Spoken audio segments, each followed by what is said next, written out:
Hello विद्यार्थियों, good morning. कैसे हैं आप सब? आपके अपने यूट्यूब चैनल शिवा क्लासेस में एक बार फिर से स्वागत है। विद्यार्थियों, आज हम पढ़ने वाले हैं लघुत्तम समापवर्त एलसीएम। क्या? एलसीएम। एलसीएम इसको हम अलग अलग देखें तो एल का मतलब लीस्ट होता है विद्यार्थियों, सी का मतलब उभयनिष्ठ कॉमन, जिसे कॉमन कहेंगे, और एम का मतलब क्या होता है? Multiple, least common multiple. ठीक है, कहने का मतलब क्या? छोटा उभयनिष्ठ गुणज, छोटा होगा, उभयनिष्ठ होगा और गुणज होगा। तो ऐसा गुणज विद्यार्थियों जो दी गई संख्याओं से पूरी तरह से विभाजित हो जाती है। ठीक है, चलिए हम इसे लिख देते हैं कि होता क्या है लघुत्तम समापवर्त। ठीक है, LCM, LCM least common multiple. Okay, लघुत्तम समापवर्त क्या होता है? तो एक चीज हमें ये ध्यान रखना है विद्यार्थियों, हम हमेशा जो लघुत्तम निकालते हैं वो दो या अधिक संख्याओं का, मिनिमम दो संख्याएं होंगी या दो से अधिक संख्याएं होंगी। यदि हम एक संख्या का निकालते हैं तो हम वहां पर लघुत्तम नहीं विद्यार्थियों, उसका गुणनखंड करते हैं। ठीक है, तो लिख देते हैं यहां पर दो या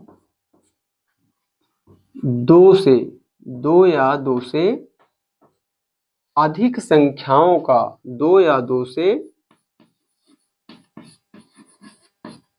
अधिक संख्याओं का लघुत्तम समापवर्त वह छोटी सी छोटी, वह छोटी सी छोटी संख्या होती है, वह छोटी सी छोटी संख्या होती है जिसमें दी गई संख्या, दिए गए लिखते हैं यहाँ, जिसमें दिए गए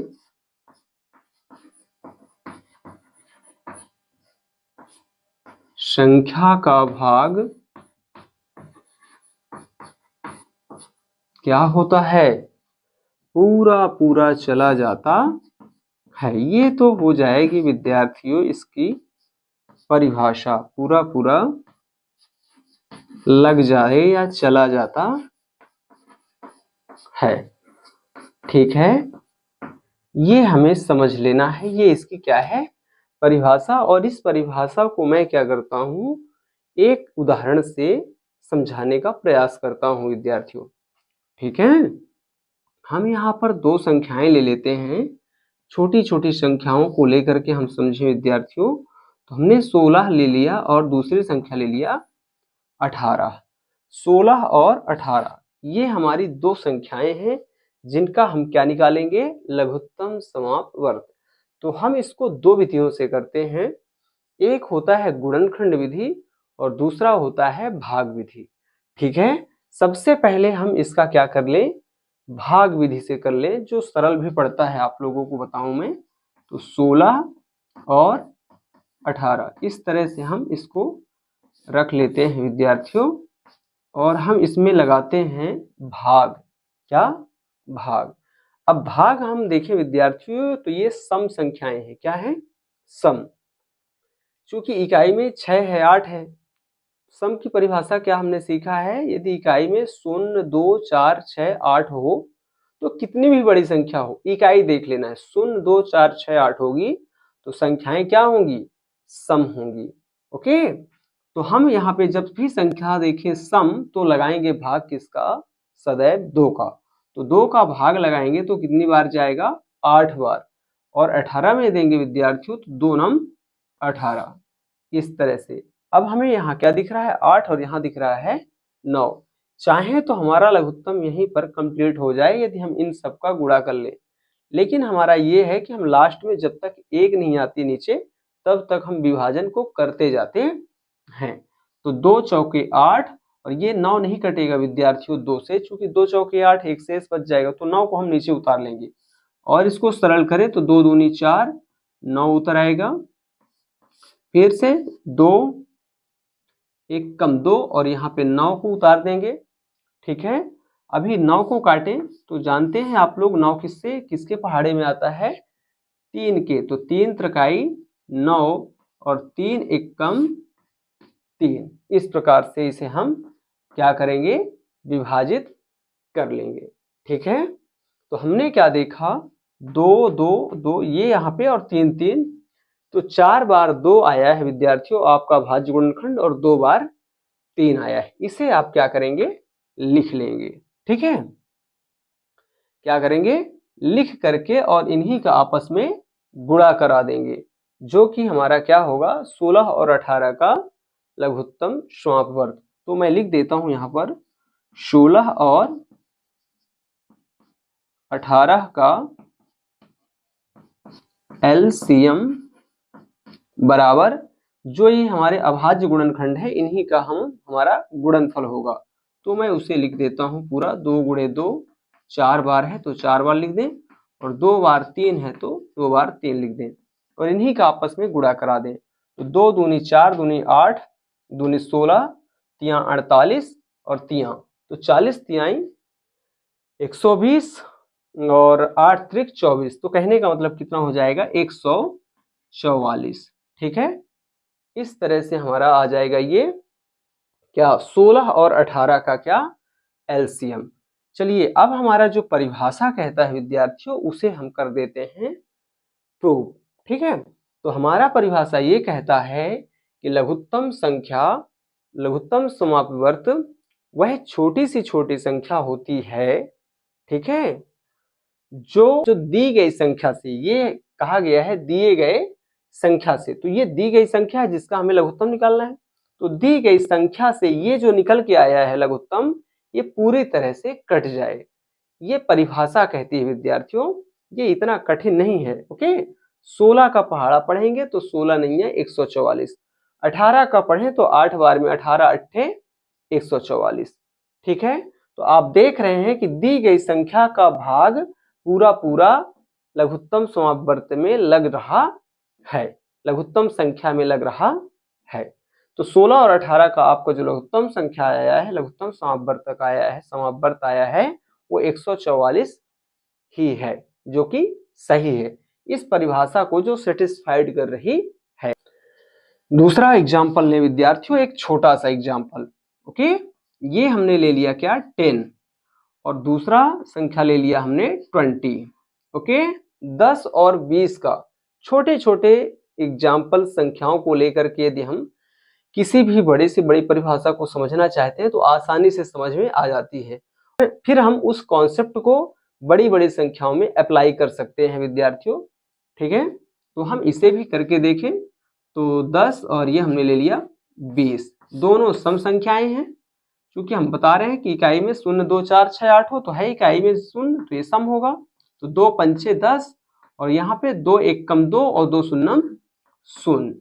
फिर आगे काटे तो अभी 5 को नहीं काटना है, सम है तो सम को, तो 2 पंचे 10, और यह जिसमें भाग नहीं लगता विद्यार्थियों, जैसे इसका पढ़ाड़ा पढ़े तो 2 दूनी 4, एक शेष फल, तो भाग नहीं गया, तो इस संख्या को नीचे कर लेना है।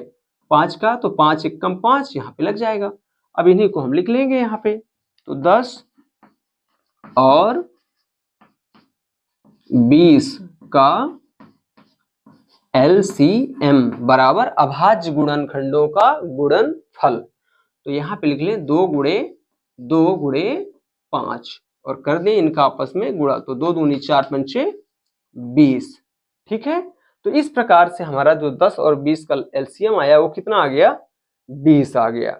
ठीक है, भाग दे के चेक कर लीजिए, तो 10 दूनी 20 और 20 एकम 20, परिभाषा पूरी तरह से संतुष्ट है, प्रूव है। ओके, तो इस तरह से आप लघुत्तम समापवर्त ज्ञात कर सकते हैं।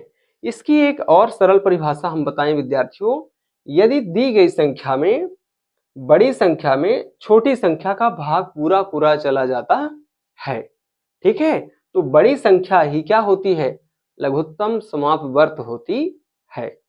समझ में आया क्या मैं क्या बोल रहा हूं? यदि दो दी गई संख्याएं हैं, एक छोटी है और एक बड़ी है, और बड़ी संख्या में छोटी संख्या का भाग पूरा पूरा चला जाता है, लघुत्तम समापवर्त होती है। ठीक है, एक चीज इसको हम और एक तरीके से समझ सकते हैं विद्यार्थियों, यदि दो संख्याएं हैं और दोनों संख्याओं का जो मल्टीपल है, जो गुणज है, वो कुछ भी, जैसे हम यहाँ पे इसका एक से अधिक लघुत्तम संख्या हो जाएगा। कैसे? जैसे 10 और 20 का जो लघुत्तम है, मैं आपको बता दूं, यहाँ पे 40 भी हो सकता है, ठीक है, 60 भी हो सकता है, 100 भी हो सकता है, और भी हो सकता है। ठीक है, ऐसा नहीं है कि 10 और 20 का लघुत्तम सिर्फ 20 है, लेकिन आपको सीखना यही है, और ये एडवांस है थोड़ा। कैसे? 10 का पहाड़ा पढ़े तो 10 चौके 40, 20 दूना 40, लग रहा है ना? 10 और 20 का ये गुणज है, मल्टीपल है, तो ये लघुत्तम हुए। यहाँ पे देखें तो 10 का इसमें तो 10 छक्का 60, 20 तिहाई 60, तो ये भी क्या है, 10 और 20 का एलसीएम है। ओके, फिर 10 का इसमें तो 10 दाहम 100, 20 पंचा 100, तो ये भी क्या है, 10 और 20 का एलसीएम है। कोई भी गुणज होगा, कोई भी गुणज जो इन दोनों संख्याओं के पहाड़े में आती हो विद्यार्थियों, वो दी गई संख्या का एलसीएम होता है। मेरी बात समझ आ गई? तो यदि दो संख्याएं छोटी संख्या के पहाड़े में यदि बड़ी संख्या आ रही है, तो ये क्या होगी, लघुत्तम ही होगी। ठीक, फिर यदि हम कह रहे हैं कि दोनों संख्याओं के पहाड़े में जो संख्या आ जाए, जैसे मैंने यहां पे बताया 40, 60, 100 और भी हैं, ओके, तो वो संख्याएं क्या होंगी, दी गई संख्याओं का लघुत्तम होगी। ठीक है, तो कंफ्यूज नहीं हो, ये थोड़ा एडवांस है, लेकिन आपको ये सारी चीजें समझनी चाहिए। धन्यवाद।